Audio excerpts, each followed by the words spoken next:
Assalamualaikum warahmatullahi wabarakatuh.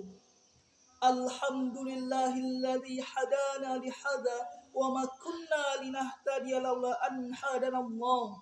Asyhadu an la ilaha illallah wa asyhadu anna Muhammadan abduhu wa rasuluh la nabiyya ba'dah amma ba'du. Setinggi puji yang tak pernah henti hanya milik Allah yang maha suci. Senandung rindu yang tak pernah layu hanya milik Allah yang maha tahu. Segenap sanjung yang tertumpu hanya milik Allah yang maha agung. Salawat berbingkai salam senantiasa kita sanjungkan kepada mahkota alam, pelipur lara di kala duka, penenang kolbu di kala rindu, pengobat hati di kala tersakiti, yakni Nabi Muhammad sallallahu alaihi wasallam dengan melafazkan Allahumma shalli ala sayyidina Muhammad wa ala ali sayyidina Muhammad. Dewan Hakim yang arif lagi bijaksana, hadirin wal hadiroh dimanapun berada. Dalam kesempatan ini, izinkanlah saya, Ramadhani, menyampaikan sebuah tausiah dengan topik penguatan akhlak generasi milenial. Ketika kita berbicara tentang generasi milenial, tentu berhubungan erat dengan pemuda yang hidup di zaman ini. Ada yang menyebutnya sebagai generasi Z, ada pula yang menyebutnya sebagai generasi 4.0. Masa muda adalah masa yang sangat luar biasa, di mana masa ini adalah masa yang sangat kuat, masa yang sangat tepat untuk meningkatkan ketaatan kepada Sang Pemberi Nikmat. Lantas, siapakah generasi milenial? Generasi milenial adalah saya salah satunya dan teman-teman semua. Sebagai generasi milenial, kita harus bangga dan bersyukur sebab kita hidup di era di mana teknologi semakin berkembang, pemikiran semakin terbang ke masa depan, tapi jangan sampai kita menjadi pemuda yang mudah goyang. Ingat, jadilah pemuda yang berprestasi dan berkarakter Islami. Dewan Hakim yang arif lagi bijaksana, hadirin wal hadiroh dimanapun berada, sebagai generasi harapan bangsa dan juga harapan mertua, tentu kita harus menjaga akhlak agar tetap baik dan sesuai dengan koridor Islami yang tepat. Lalu bagaimana caranya untuk menguatkan akhlak generasi milenial? Yang pertama, sebagai generasi milenial, kita harus selalu semangat dalam menuntut ilmu pengetahuan.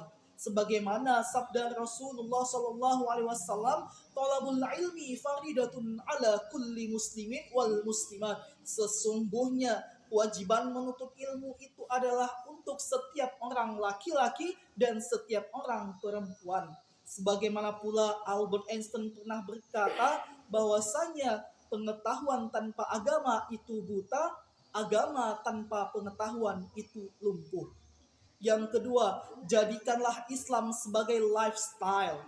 Artinya, cara hidup sunnah, berbicara sunnah, olahraga sunnah, dan sering datang ke kajian-kajian ilmu, serta berteman dengan orang-orang yang soleh.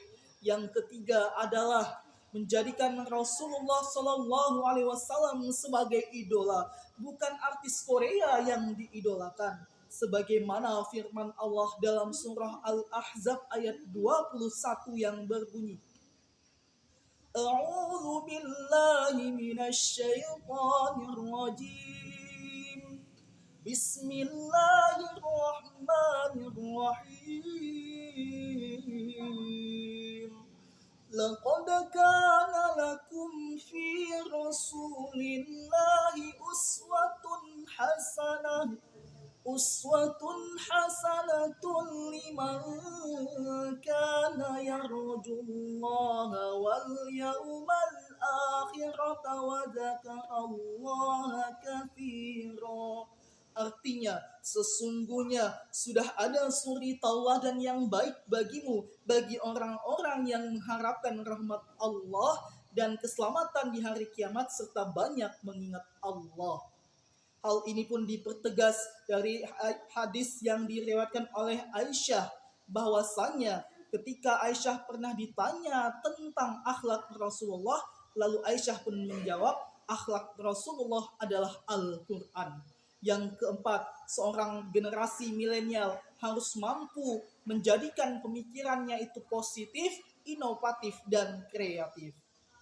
Dewan Hakim yang arif lagi bijaksana, hadirin wal hadiroh dimanapun berada. Sebagai generasi milenial, kita harus melek teknologi. Sebagaimana ajang lomba dakwah tingkat nasional ini, dengan adanya teknologi, semua bisa terrealisasi. Dan sebagai generasi milenial, kita harus menjadikan Al-Quran sebagai pedoman hidup dan menjadikan karakter kita sebagai Al-Quran. Akhirnya saya tutup tausiah ini dengan sebuah syair. Pemuda-pemudi Islam bangunlah, demi agama sadarlah. Pemuda-pemudi Islam bangunlah, demi agama sadarlah. Hentikan pertikaian, ciptakan perdamaian.